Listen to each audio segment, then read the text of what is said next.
I woke up to the cold, hard floor digging into my back. Slowly blinking my eyes open, I looked around at my surroundings. My Nani's house. The darkness and the annoying sound of crickets made me realize I had been out for a while. But for how long had I been asleep? As I gingerly started to get up using my elbows and taking the support of my favorite couch, all the memories of the past few hours came flooding back and I fell back down. Good God, did all of that really happen? I spun my head around to look at the spot where I had found the dead body of my grandmother. There was nothing there. No Nani, no blood, nothing except for a forlorn, dusty chair. Was any of that real, or had I dreamt it all up? And if it was just a dream and the monster was just fucking with my head, then where was my grandma right now? I dragged myself up to the couch, sighing in relief as my back rested against something comfortable after hours.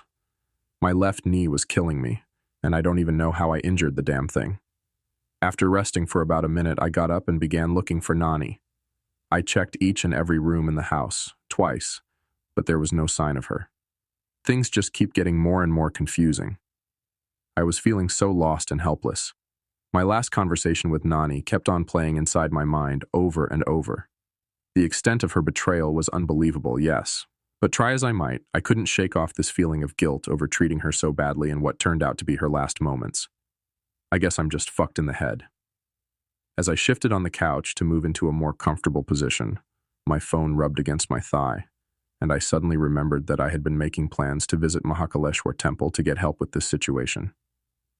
Vishal, my batchmate, had texted to inform me that I had a meeting with someone from the temple management committee at 8:30 in the morning, which was, 5 hours from now. Fuck, I had slept, uninterrupted, for over 7 hours.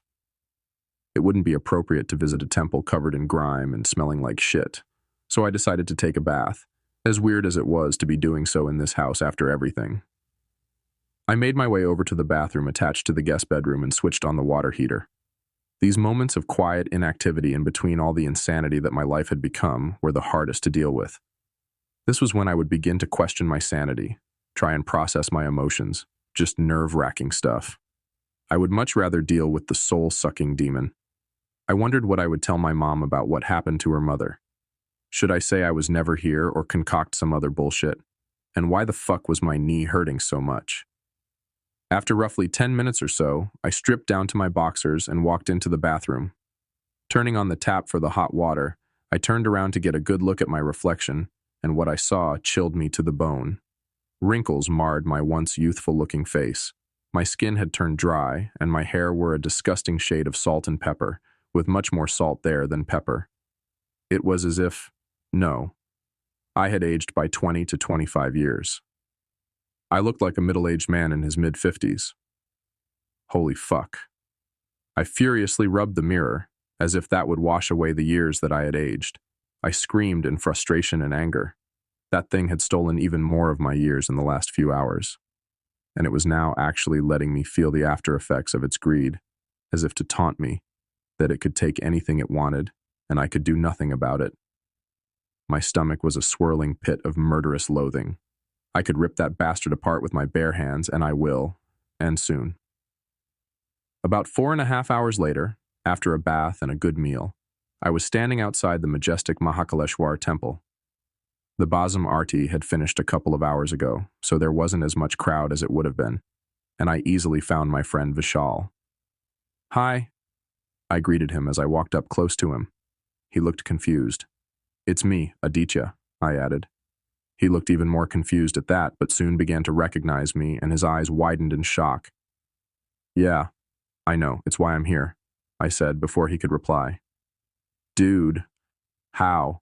he asked, his voice low as if he couldn't believe what was going on. "I'll tell you everything. Let's just meet whoever we came to meet," I said. We entered the temple premises, but instead of going to the shrine itself, turned and started to walk towards the office buildings, past the mass of people. Devotees thronged the temple all throughout the day, so keep in mind that when I say that there wasn't much crowd, I do mean by Indian standards. Vishal kept looking over his shoulders at his suddenly aged friend. "Buddy, you have no idea," I thought. We were met by a shirtless man in a saffron dhoti, who took us to one of the bigger offices in the building. I guess he was one of the main pujaris here, based off of the respect the others were giving him. He asked us to sit down and offered us water, which we gratefully accepted. Vishal introduced me as his batchmate, and I closely watched the Pujari for his reaction. He didn't look all that shocked. That was a relief. "So, how can I help you, Aditya?" he asked. I didn't say anything, just pulled out my camera from my bag and showed him that video. Vishal jumped up and walked over to the Pujari's side to get a better look. They watched the video in silence, Vishal showing much more emotions on his face than the Pujari. "Is this real?" Vishal asked after the video ended. "Is this real?" I replied, pointing at my face, and he solemnly nodded. "Wow, so this isn't like video editing or something?" he asked, amazed.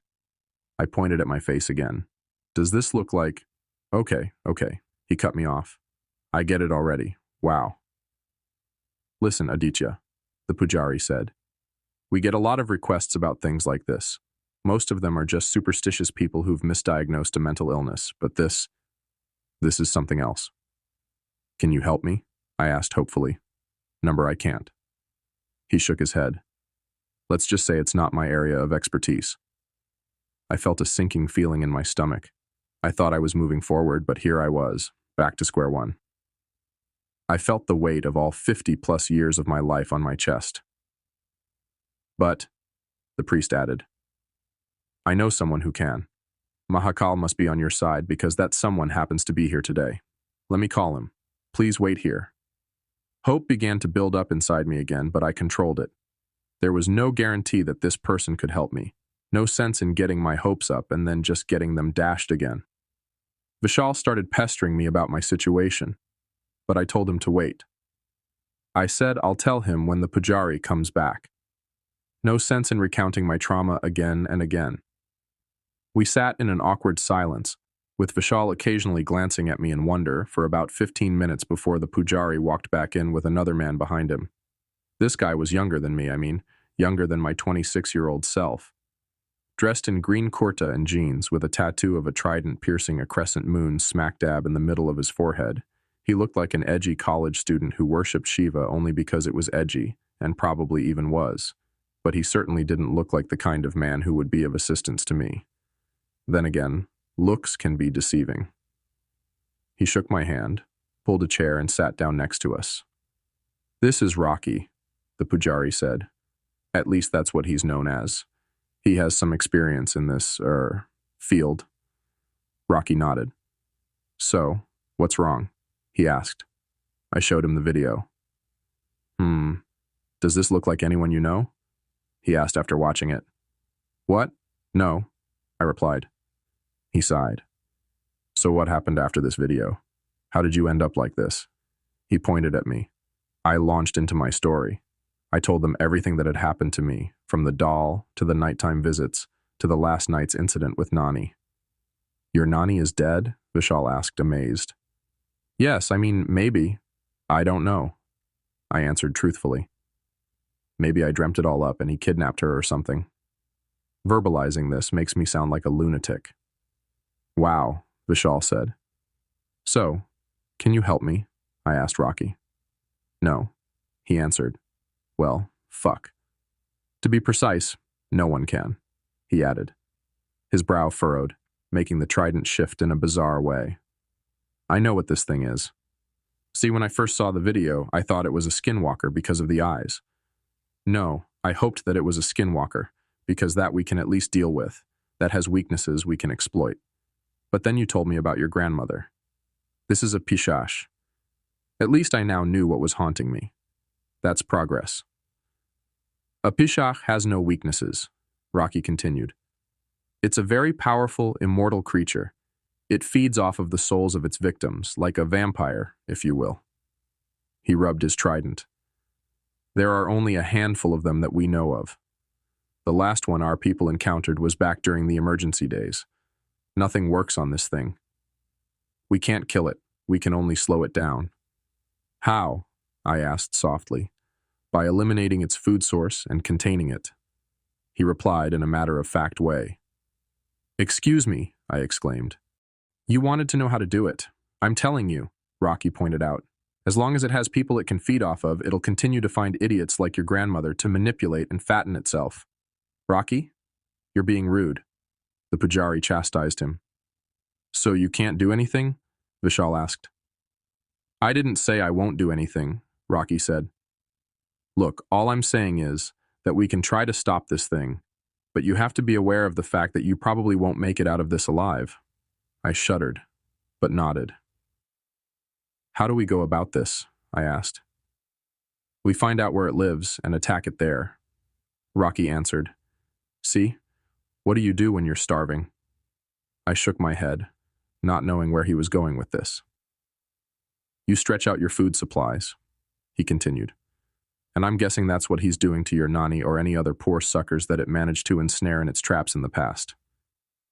If it has so many people, why does it need me? I asked. You're alive. Fully so, that's why. He replied. You think there are other people like me being slowly killed by him? I wondered. I doubt it. Your video shows that it usually takes him the better part of a night to feed.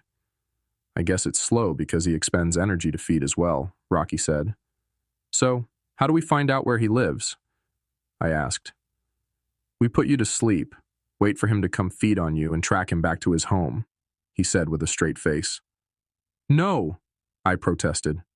I can't fall asleep again. Look at what happened to me the last time I slept. There's no way I'll survive it again. I'll be close by, Rocky said. I'll wake you up before he can take too much of your life. What if you don't get to me on time? I asked. I warned you that this was risky, Rocky replied.